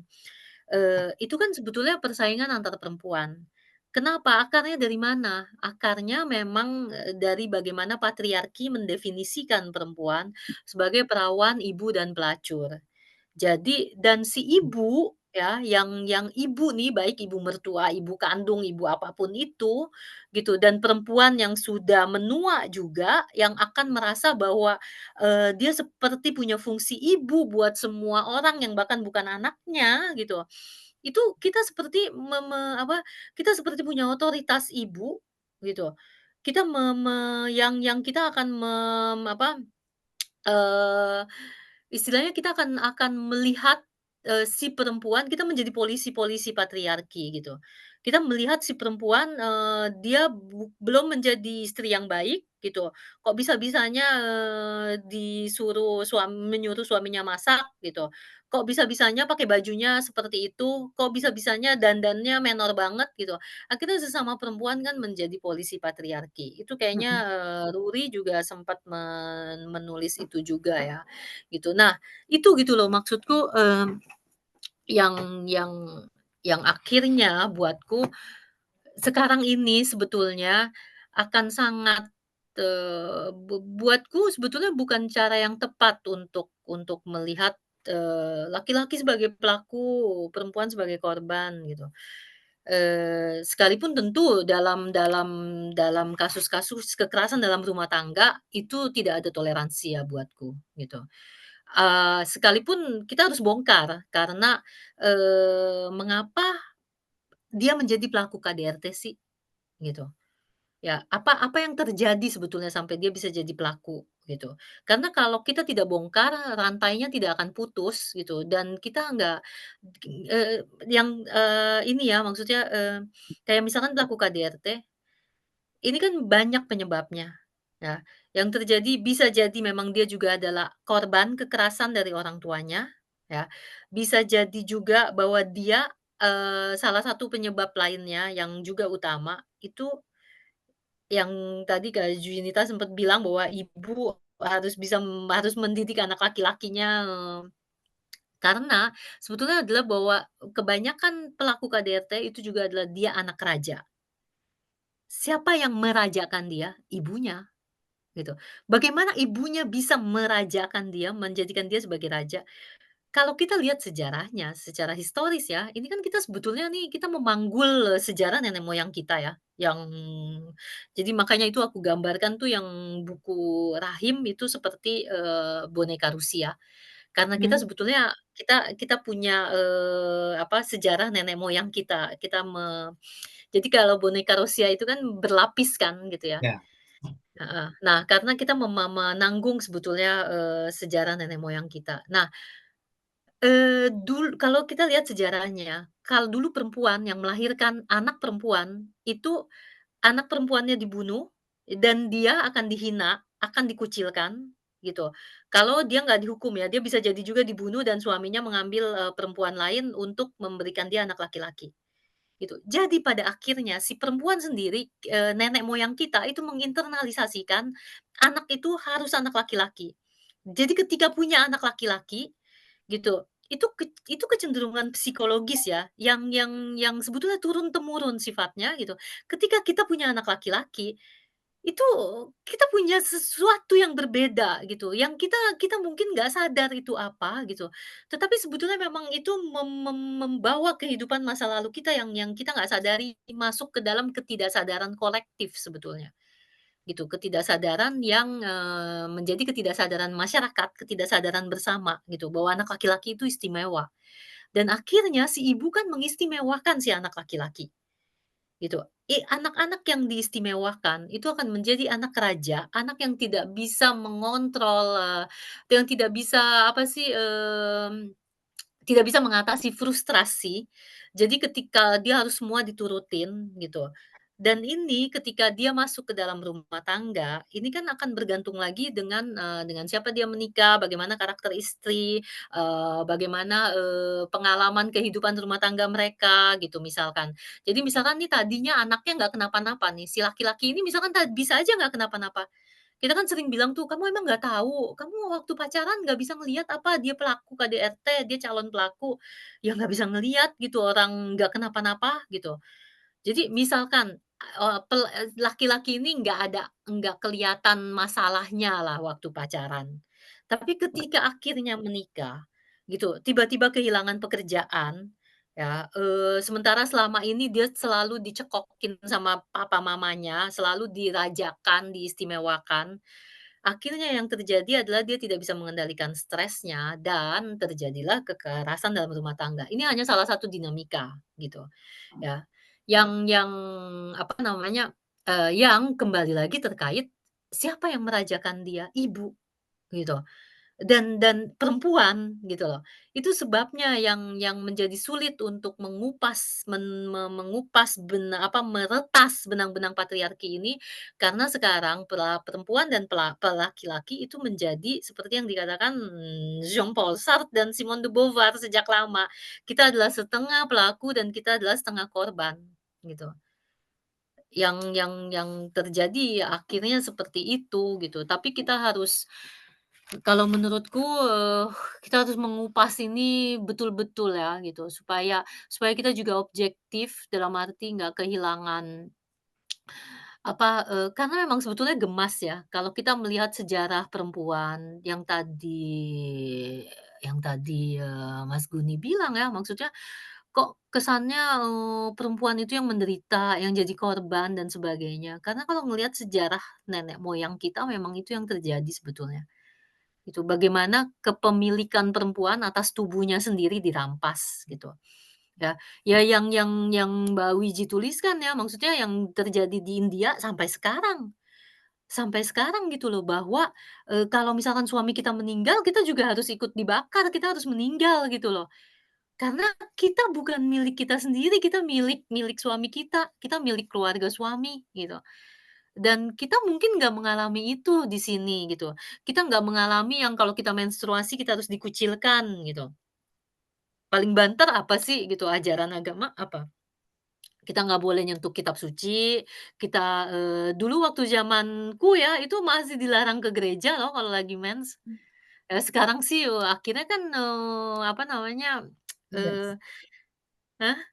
Bebas. Iya gitu ya. Maksudku, kayak orang yang agama Yahudi juga kan malah berdoanya apa, setiap pagi itu mereka harus berdoa yang laki-laki, bahwa saya berterima kasih kepada, Tuhan, bahwa saya dilahirkan sebagai laki-laki bukan dilahirkan sebagai perempuan, gitu. Dan sekarang kan sudah ada yang liberal gitu loh. Jadi, yang semacam itu menurutku ya kayak, eee, yang yang membaca buku Serigala Betina ya, itu juga cukup banyak laki-laki ternyata yang membaca. Baru. Dan bahkan ada iya, itu ada kemarin itu aku sempet bikin story ya dari jadi ada Mas, Dwi, Nukleo itu kalau nggak salah namanya aku sampai lupa, Mas Dwi lah ya. Itu, kalau nggak salah beliau itu dosen juga dan juga, direktur perpustakaan, terus dia membaca buku itu, dan dia sampai membuatkan, reviewnya gitu lengkap gitu ya, dan dia tuliskan di Medium gitu. Itu buatku ketimbang kita, ya laki-laki begini, laki-laki begitu gitu. Buatku mungkin kita harus melihat bahwa ada laki-laki yang seperti itu, yang sebetulnya kalau di Perancis sendiri gerakan feminis itu dimulai dari laki-laki, gitu. Yang membawa, karena kan waktu itu, laki-laki yang berhak bicara di podium. Jadi mereka yang bicara duluan gitu, lalu nanti kolega-kolega perempuannya itu diajak gitu. Maksudku gitu, kalau kita dengar patriarki itu kan, kesannya selalu laki-laki yang salah gitu. Maksudku kita mungkin harus melihat persoalan ini, bagaimana cara meretas benang-benang patriarki itu memang harus membongkar semuanya secara objektif gitu. Entah mungkin teman-teman lain ada tambahan atau melihat dari cara yang berbeda ya. Iya iya betul Mbak Lita. Mbak Lita kenal? Kenal Mbak Esther. Saya sempat ketemu waktu saya ke Pontianak. Oh oke, ya Iya. salam ya kalau ketemu. Tapi, apa kemarin itu aku sempat ini, maksudnya itu sangat aku apresiasi gitu ya. Mhm. Iya. Baik, ini ada Yosef, ada Prat nih. Mungkin ada sedikit tanggapan, dikit aja kalau boleh. Pengen tahu nih dari perspektif laki-laki, dari pria apa sih soal serigala betina ini gitu. Sebelumnya bonsoir, Madame. Sorry. Je suis désolé and retard. Maaf, aku terlambat. Gak apa-apa, santai. Ya. Comment ça va, Madame? Oui, ça va bien, merci. Non, en fait, Merci. Difta, il parlait français. Ah, Difta, sorry, un petit apa? parle français. Je suis un petit parle français. Petit. Gitu.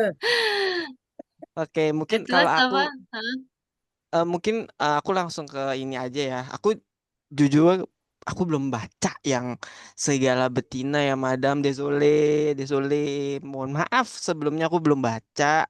Tapi mungkin aku bisa share ya tentang pengalamanku aja sebagai laki-laki ya gitu.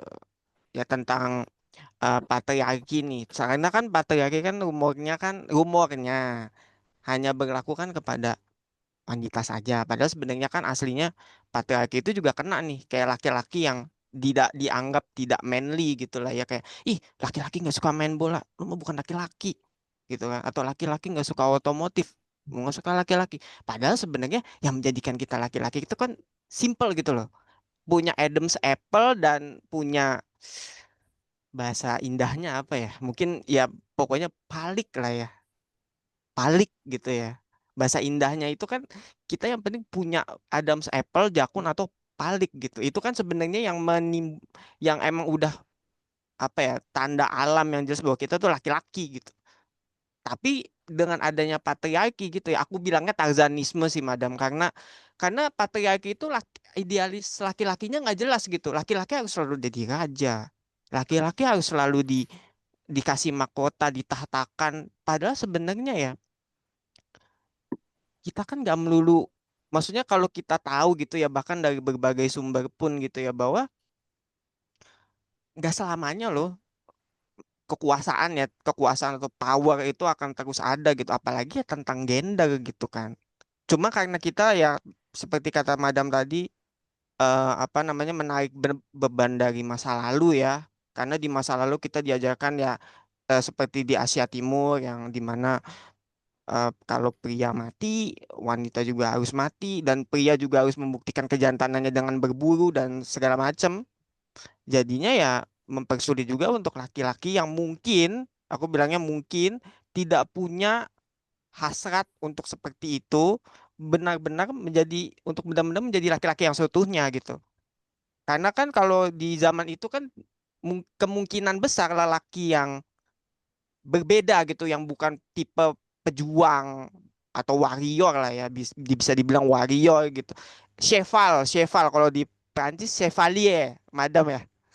Ya, kan tidak semua laki-laki tuh bakal menjadi chevalier perang mati, dan mungkin ya akan ya tadi gitu akan selalu terus seperti itu. Tapi ada juga nih laki-laki yang entah menimbulkan dampak sejarah gitu ya, tapi yang menimbulkan dampak sejarah, tapi dia tidak melalui kasar katanya ya cara laki-laki ya perang atau berpolitik, melainkan ya dengan menulis karya sastra seperti Goethe kalau di Jerman. Dia kan memang pelukis kan, tapi kan apakah dia harus membuktikan bahwa saya ini laki-laki, saya harus berantem dulu? Enggak kan, dia kan memang pelukis ternama, terkenal. Bahkan Johann Johann Sebastian Bach ya, Johann Sebastian Bach itu kan bidangnya musik ya, yang mungkin dulu itu bisa jadi ada unsur feminimnya juga gitu loh. Terutama di zaman medieval atau Renaissance yang dimana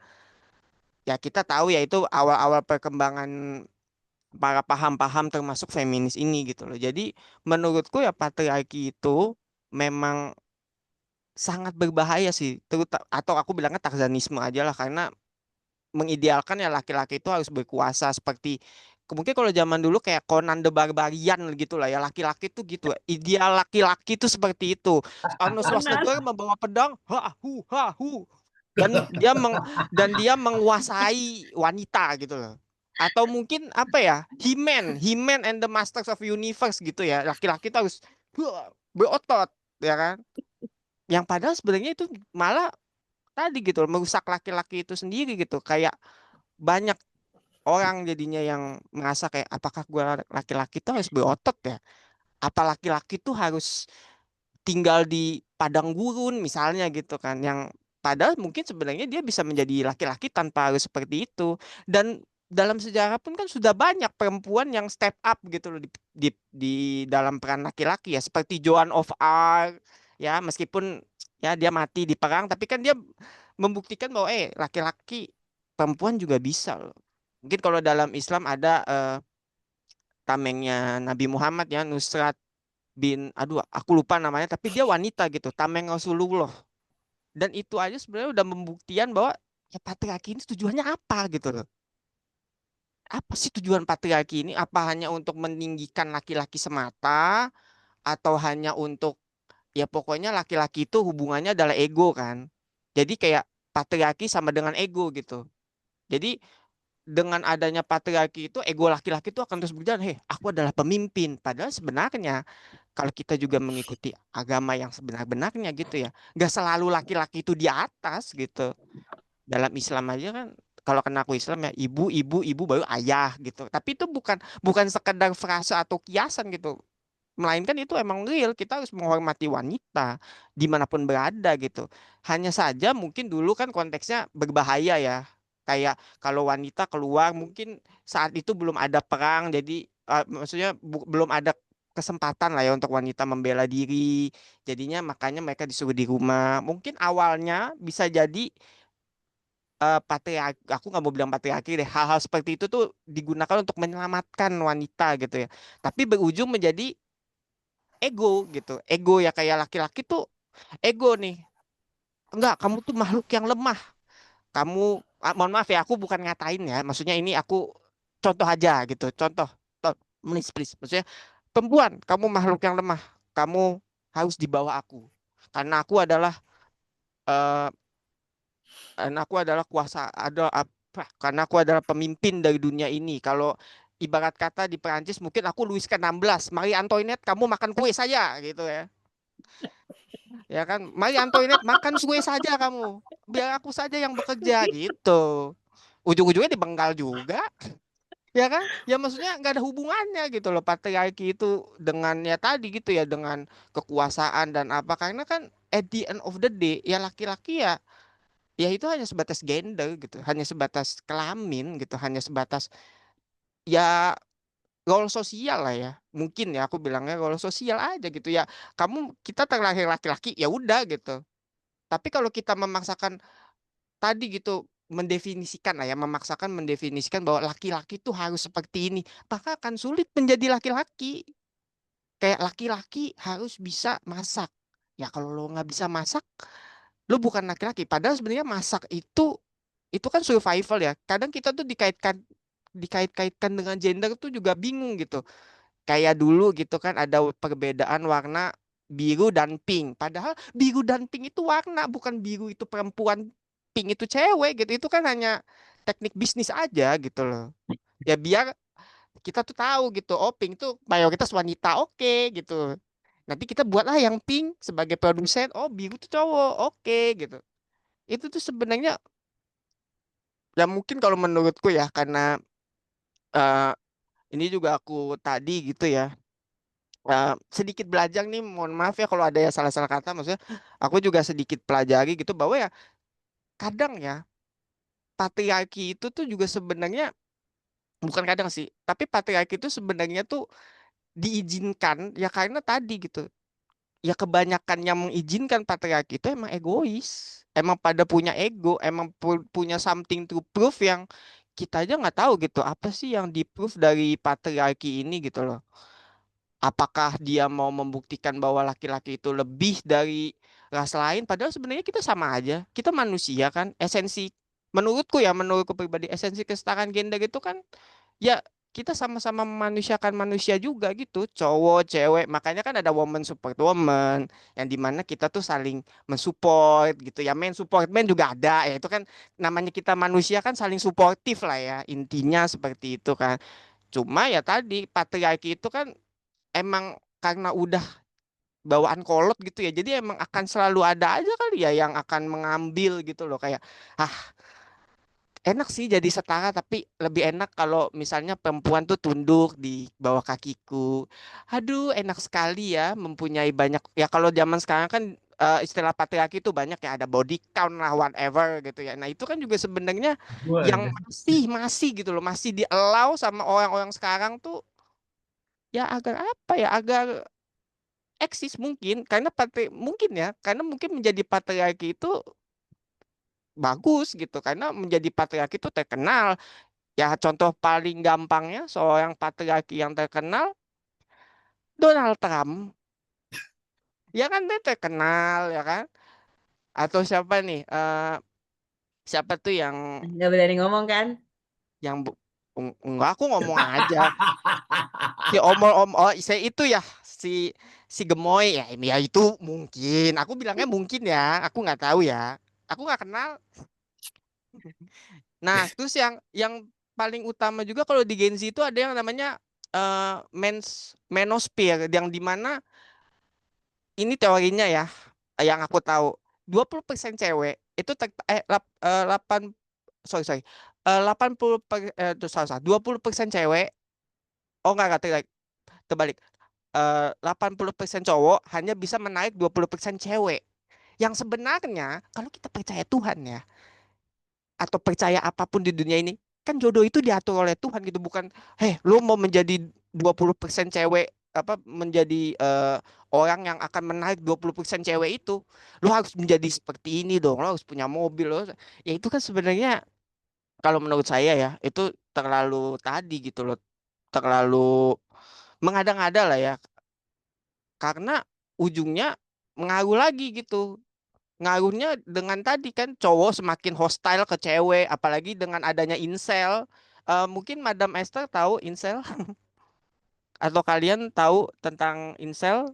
Ya, jadi incel itu mungkin bagi yang nggak tahu, incel itu nama singkatan dari involuntary celibate.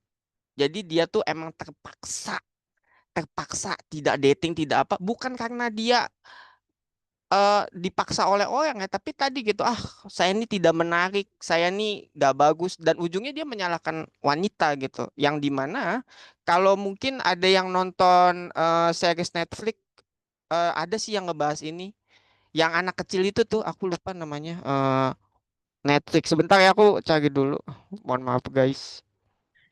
Oke. Iya. Adolescence. Iya, iya. Oke, Adolescence, iya. itu mengajarkan bahwa ya tadi gitu, patriarki sedari dini ya, PSD, patriarki sedari dini itu dia dimulai dengan ya manosphere tadi gitu. Tahu nggak?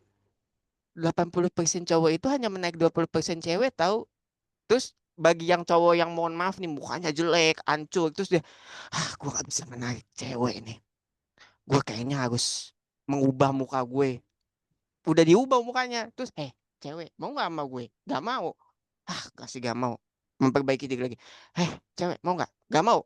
Gak mau. Ujung-ujungnya semua cewek sama aja. Aku benci wanita. Dan ujungnya jadi pembunuhan pada wanita, femisida. Yang sekarang-sekarang ini juga marak ya. Kalau incel mungkin salah satunya penyumbang itu ya. Tapi mungkin kalau kasusnya dilihat lebih dalam kan emang ada hubungannya dengan ya tadi lah ya, patriarki yang mungkin udah dibahas sama Madam Esther gitu. Aku hanya menyentuh sedikit aja ya. Terutama kan kalau di Indonesia ini kan lagi banyak nih di TV kayak misalnya istri bertemu dengan teman prianya karena suami cemburu digorok. Atau mungkin eh, istrinya tidak bisa memberikan apa gitu ya, dibunuh. Padahal sebenarnya itu bukan salah istrinya kan, kalaupun emang sudah menikah kan emang memang ada konsennya bukan? Ya emang kalau dia lagi mau ya udah gak usah dipaksa dong gitu loh. Nah, itu aja tuh masih menunjukkan kalau tentang di sini nih patriarki itu emang masih kuat banget gitu. Dan banyak juga kan enabler-enablernya yang ya pick me terutama gitu kan, banyak lah ditemuin yang aku nggak suka deh kayak begitu gitu. Tapi sebenarnya dia suka, cuman biar dilihat laki-laki atau diri gitu. Ya overall sih mungkin kalau aku itu aja, karena aku mohon maaf nih, pertama aku belum baca bukunya. Yang kedua mungkin aku dari pengamatan seorang, aku nggak mau bilang Gen Z juga deh, maksudnya pengamatan yang ada gitu yang aku pelajari juga, mungkin juga udah pada tahu ya semuanya gitu, ini bukan sesuatu yang baru juga. Dan ya apa ya aku senang aja sih bisa sharing di sini, berbagi juga, bisa ketemu Madam Esther lagi. Halo Madam. Halo. Dan sebelumnya mohon maaf kalau mungkin aku ada kesalahan info atau apa ya. Aku juga masih belajar ya tentang kesetaraan gender juga. Jadi kebanyakan yang aku ambil contohnya tuh dari ya series Netflix atau dari kartun atau mungkin ya dari ya pengalamanku sendiri dengan lingkungan sekitar ya. Mungkin nanti kita bisa saling ya tadilah ya, aku juga butuh banget nih apa namanya info ataupun insight juga gitu ya, biar aku juga makin paham gitu. Karena yang aku sadari aku juga masih belum sebegitu jago juga sih, terutama dalam bidang ini ya gitu ya. Terima kasih Madam Emester atas waktunya. Merci beaucoup Madam, merci beaucoup, merci infiniment. Je suis merci infiniment Madam. Ya. Merci, merci Nah, Difta. Iya, iya, makasih Difta. Makasih ya. Jadi Tapi ini menarik ya. Jadi tadi mendengar paparan Prat itu Gitu. banyak hal baru yang kita dengar gitu ya. Jadi dan ternyata yang pas tadi Prat bilang incel, aku juga coba Google. Oh, ternyata ini sudah lama adanya incel ini dan pernah ada kasus rupanya di luar sana tuh tahun 2018 tuh ada kasus mereka membunuh ternyata. Jadi mereka ada pelaku namanya Alec Minassian itu dia di Toronto menabrakkan mobilnya ke orang-orang yang berjalan kaki. Kemudian ada satu lagi 6 orang itu satu lagi namanya Elliot Roger itu ada di Isla Vista, California nabrak 6 orang. Jadi emang ini ya. Nah, balik lagi tuh Mbak Esther patriarki kayak tadi Prat memaparkan. Bener, mungkin karena memang emang diciptakan oleh lingkungan ya. Tadi kan Mbak Esther bilang ibu perempuan yang menciptakan patriarki sehingga diterima oleh society. Iya. Enggak, maksudku ibu digunakan oleh patriarki untuk menjadi Oke, sorry. penerus nilai-nilai patriarki ya maksudku.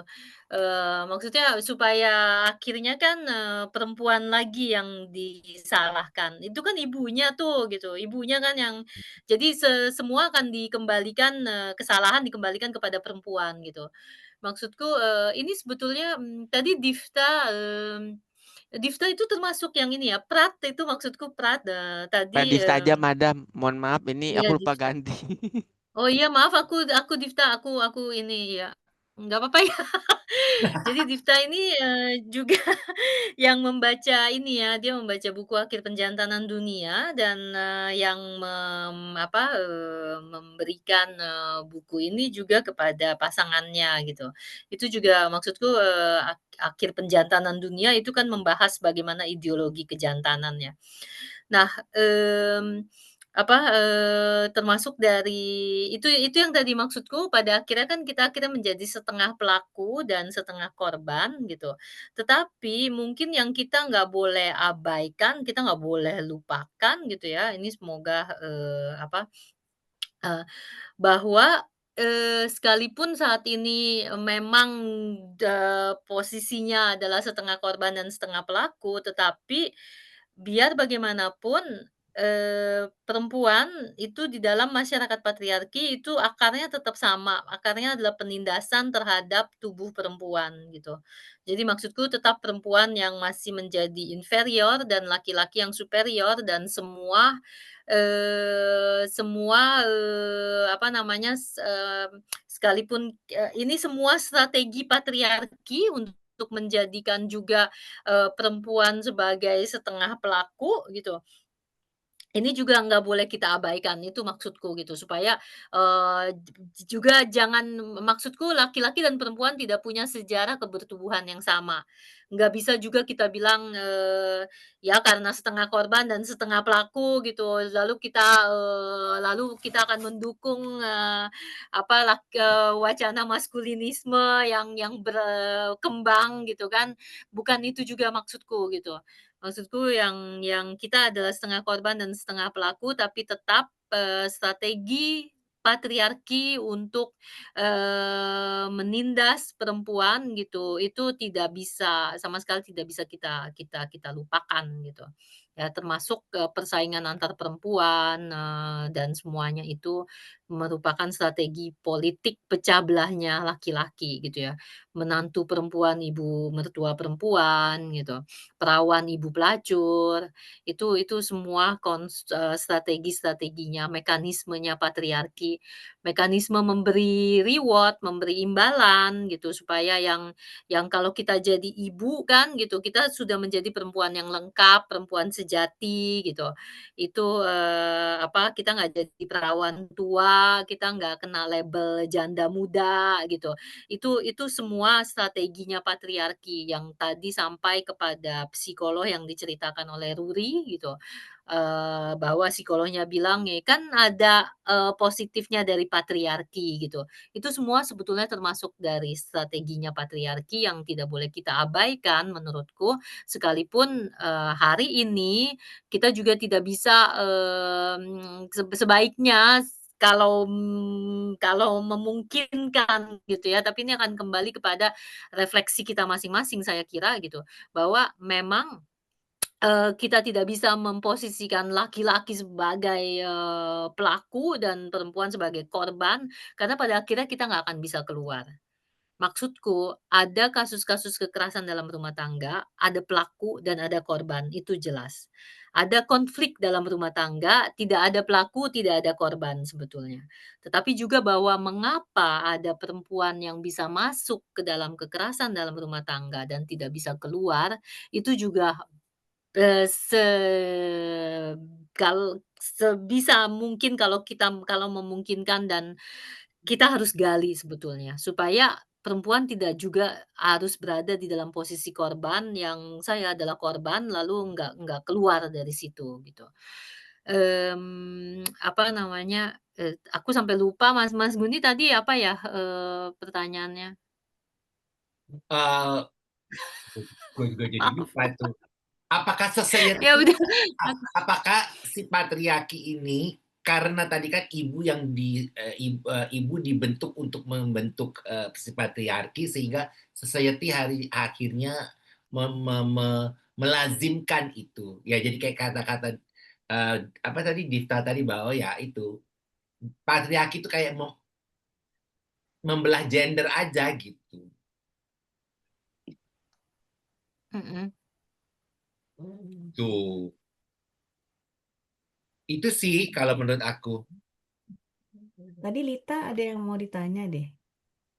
Ya, silakan. Mungkin ini Lita mau untuk penutup kali ya. Silakan Lit. Sudah Eh, hampir berapa? 2 jam ya kita ini. 2 jam. Ya. Ini selalu Iya, begitu. Tiba-tiba jadi 2 jam. iya. Ini ya, kesan aja sedikit tentang buku ini. Jadi ada serigala dalam tiap diri, ada serigala betina dalam diri setiap perempuan tuh isinya nggak cuma patriarki ya, tapi juga sejarah tentang psikofeminis misalnya. Dan yang saya suka tuh Mbak Esther di halaman 66 tuh sempat menyentil gitu. Kenapa yang kata pertama yang biasanya diucapkan oleh bayi itu mama sama papa gitu. Jadi sejarah tentang bahasa yang diungkapkan oleh manusia eh, itu saya jadi tersentil juga gitu. Kenapa mama, kenapa papa gitu ya. Entah mana yang lebih dulu. Juga tentang sedikit biografinya Still Rain ya, yang dibilang selingkuhannya Kalium ya. Itu saya pikir menarik banget. Jadi oke lah patriarkis, akar masalahnya ada di situ. Tetapi kita perlu ingat juga bahwa satu kelebihan perempuan kalau yang dikemukakan oleh Spirain adalah perempuan itu punya empati, lebih punya empati dibanding laki-laki gitu ya. Uh, apa meskipun tidak berkembang secara teoritis gitu, tetapi itu ditulis di situ gitu. Karena perempuan dianggap mampu memahami dan merasakan pengalaman serta pemikiran orang lain. Juga tentang sejarah perkembangan otak gitu ya. Jadi dipatahkan tuh anggapan bahwa kalau perempuan pasti lebih banyak pakai otak yang bagian ini, laki-laki lebih banyak pakai otak yang bagian ini gitu. Karena otak itu ternyata menyesap semua yang terjadi di lingkungan diri seorang manusia, dan itulah yang kemudian membentuk karakter dia sebagai seorang manusia gitu. Nah, jadi patriarki pun seperti yang dikemukakan Mbak Esther tadi, karena sejarahnya diwariskan oleh nenek moyang kita gitu ya. Makanya susah nih merombak ekosistem gitu. Jadi pengalaman saya Mbak Esther, saya dan teman-teman itu membangun visi misi perempuan bahwa statusnya nggak cuma janda, tetapi juga perempuan kepala keluarga gitu ya. Itu peran. Di kelompok dia berani ngomong gitu, tapi begitu pulang itu patah lagi gitu, Pak. Berarti kan harus ekosistemnya nih yang dibangun gitu, bukan cuma diri dia sebagai perempuan, tetapi keluarga dia gitu, anak dia, kakak dia yang laki-laki, ayah, paman gitu ya, harus bisa terima gitu kalau anak laki-lakinya disuruh jemur pakaian misalnya. Eh, jadi pandangan patriarkis ini akar masalahnya panjang sekali gitu. Dari perkembangan sejarah otak, dari bahasa yang pertama kali digunakan oleh seorang manusia gitu. Saya pikir menariknya buku ini tuh dari situ, Mbak Esther. Itu aja, terima kasih. Baik, Terima kasih Mbak Lita. baik. Sebelum kita tutup, kita akan foto bareng dulu. Boleh siapa yang akan motret? Juin? Yoi. Yap. Bentar. Kalau boleh ya ditampilkanlah sedikit muka-muka itu. Dan bukunya, kalau ada yang punya bukunya boleh sambil lagi. Kalau malu ya ditutup lah pakai muka buku ini. Gue dengan senang hati menutup muka gue. Sama gue juga pasti. Aku untungnya dikirimin kalau buku ini akhirnya. Oh ya? Yang lain nggak ada. Yang lain gak ada? Oke. Nggak punya. Kita foto dulu ya. Silakan Juin. 1, 2, 3. Nah, sekali lagi. 1, 2. Ini ganggu deh habis difoto nih. Bentar. Tunggu. Oh, pantesan salah. Oke. 1, 2, 3. Ini. Oke. Baik. Ya, terima Terima kasih. kasih untuk teman-teman. Terima kasih juga untuk waktunya. Nggak terasa sudah hampir 2 jam ngobrol ini. Mbak Esther, terima kasih atas waktunya. Semoga acara malam ini bisa memberikan perspektif baru buat teman-teman semua yang hadir, sehingga ya mendapatkan apa ya, perspektif baru lah, sehingga tahulah bagaimana menghadapi si patriarki ini. Mungkin kalau memang nanti ada yang belum puas, ya mungkin bisa nanti japri-japri Mbak Esther di IG-nya Mbak Esther kali ya, kalau mau diskusi lebih lanjut.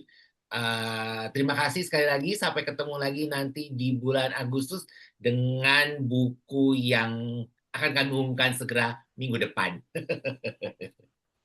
Dah, terima kasih. Terima kasih semua. Bye, thank Terima kasih, you. Mbak Terima Esther. kasih semuanya. Terima kasih. Buku berikutnya apa? Terima Nanti kasih. aja. Nah, Terima itu nanya kasih, Mbak Esther. Madam. Terima kasih. Bonsoir.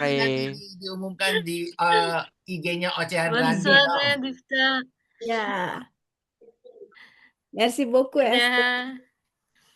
Au revoir. Makasih Au Kak. revoir. Dah. Bye.